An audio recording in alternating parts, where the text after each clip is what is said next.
భాగ్యనగరం బోనాలపై రాజకీయ రగడ మొదలైంది. సికింద్రాబాద్ ఉజ్జయిని అమ్మవారిని దర్శించుకున్న విపక్ష నేతలు ఏర్పాట్ల విషయంలో ప్రభుత్వాన్ని టార్గెట్ చేశారు. అటు జోగినులు కూడా ఆందోళనకు దిగారు.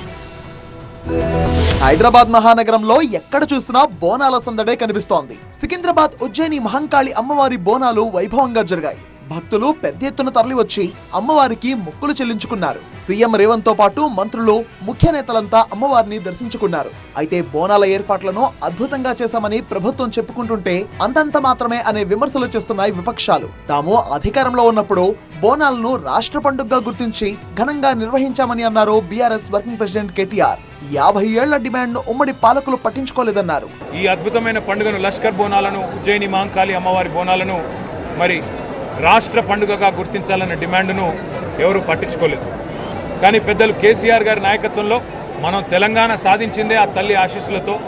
అందుకే ఆ తల్లికి ఒక బంగారు బోనం కూడా సమర్పిద్దాం రాష్ట్ర ప్రభుత్వం తరఫున.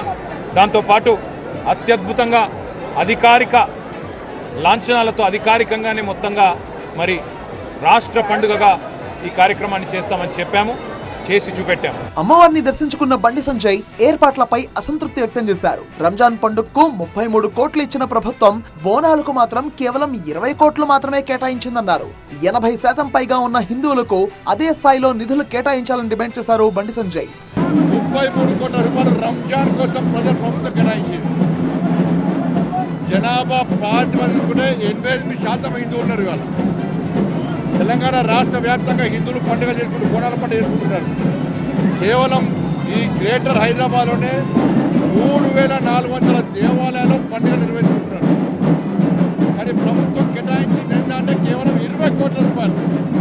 ఇదే ఏర్పాట్ల విషయంలో ఉజ్జయిని మహంకాళి ఆలయం దగ్గర జోగినీలు ధర్నాకు దిగారు. పోలీసులకు వ్యతిరేకంగా నినాదాలు చేశారు. గుడిలో పెట్టాల్సిన బోనాన్ని రోడ్డుపైనే పెట్టి నిరసన తెలిపారు. మరోవైపు ఉజ్జయిని అమ్మవారి ఆలయంలో రేపటి రంగం కార్యక్రమానికి ఏర్పాట్లు చేశారు.